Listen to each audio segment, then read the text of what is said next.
Hey everyone, my name is Jay Martin. Thanks for watching. And this is a battle that I've wanted to do a commentary on for some time now. And I don't play in this battle. The participants on the near side here, this is Rattue, who's one of the sort of true gentlemen of the game. And his opponent, also playing as France, is a guy named Marcos.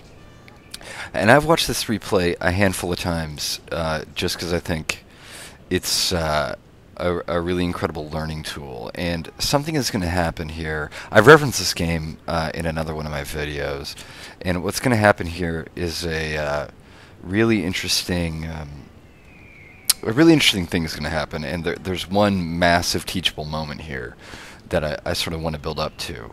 But what these two guys are doing is they're moving up, and you'll notice that Rattue's opponent Marcos is moving hard on Rattue's right. Now Rattue really isn't, well, he's redeploying to meet this, but instead of positioning his force to deal with it head on, he's sort of pulling back and just recreating a new axis. So, when people move sideways on flats like you on this is, instead of repositioning to meet them head on, another way to do it is to just form your line, and then you can engage them. And so a thing to notice at this point is the majority of this guy's firepower, the majority of his units are right here. And there's some, I think there's some good units in there. There's a couple old guard. Yeah, 2 old guard, and some Polish, some line and everything. And this guy has the shooter cav. And Rattue is just doing a little bit of repositioning right now. Meow meow. Hey kitty. My cat wants some attention. And again, Rattue is repositioning his line. And you notice from this point, Rattue has got a good amount of force up against this guy right here. And Rattue is moving around to create a good flanking position. One of the drawbacks of doing the really heavy flank maneuver, which is a viable strategy that I do a lot, but the drawback to it is it leaves you weak somewhere else, and this guy is obviously weak here. There's just some infantry units there. And we're developing the battle lines are about to be formed. Rattue's length. Okay, so here's where it gets interesting. Here's where you need to start paying attention.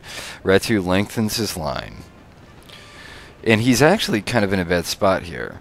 The guy has his shooter cav kind of in the neighborhood, and here comes a cav charge. And you can tell from the red lines that Rattue is charging that cav right there.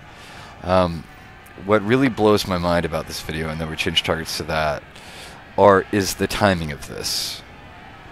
The timing of this cav charge is completely extreme, because right about now, right when that cav hits, Rattue's infantry gets into shooting position. And Lancers versus shooter cav, when the Lancers are on the charge, and you notice these shooter cav didn't even get a shot off, Lancers will win. Lancers will win. And they've already routed 2 of the shooter cav units. And Rattue is wrapping a line around to get a shot at this guy's flank. Now this guy puts in his other 2 cav units. So right now the count is 2 Lancers, or 2 of Rat's cav against 4 of the other guy's cav. And Rattue's Lancers are still going. They're even green. That unit's at 24, that unit's at 24 or something. These Lancers are still going. And just like that, all 4 of the enemy cav units are engaged. They get a reasonable charge on that old guard, but he gets in the square. And this game is over. This game is over. That old guard is already down to 40 men. I mean, all this cav is going to rout. Rattue has turned the flank, and those fucking Lancers are still going. Still going. And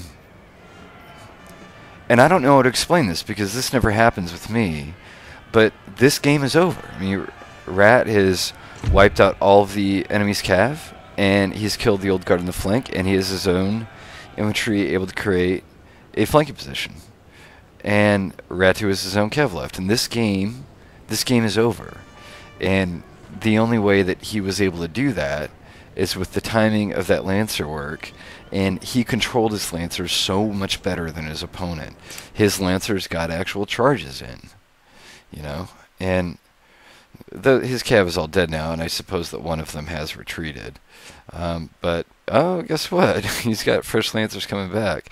And those are Grenadiers of Cheval. That's like the best Cav unit in the game, right? I mean, that's the top-of-the-line French Cav unit. It didn't do shit. And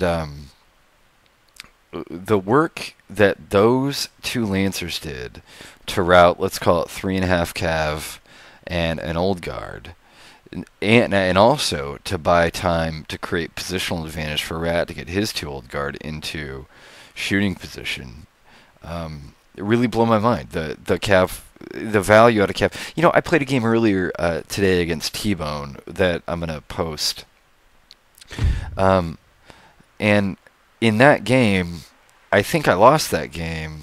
Well, T-Bone's a great player anyway, but I lost that game, I think, because I didn't get as much value out of my Cav as I should have. Like, I think if you watch the replay between T-Bone and I, that there's a ton of spots in that game where a better player than I would have pulled out the win.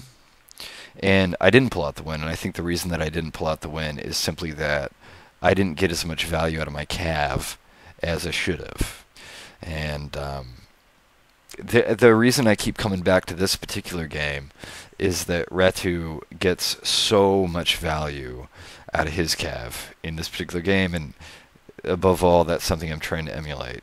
And I talk about Cav use a lot, and I think it's sort of what separates the good players from the bad. I mean, at a certain level, there's only so much you can do with your infantry, and I don't take that as a maxim. I mean, good players find better ways to get more shots off, or, you know, positioning better. But what really separates, because Cav is what really separates, you know, the bad from the good and the good from the elite, I think, is the value you get out of your Cav units, how you deploy your Cav units. Oh my God, this is a beating. And I think the distinctions between them are really, really subtle. And I'll be honest with you, I don't completely get it. I don't completely get it.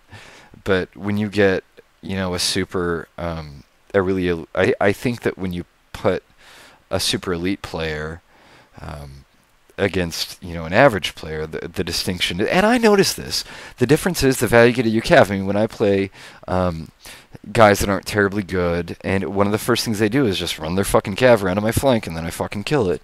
Or, you know what I mean? Or it seems like they just don't get good value for the Cav. So this concept of, you know, value for your Cav is something that I'm really interested in at present. Anyway, that was the game, and like I said, that game wrapped up real fucking quick once Rat turned the flank on the right there, and this game was a total beating, and the guy rage quit on him. So anyway, I'll wrap it up there. Thanks for watching. Check out more information at twreplays.com.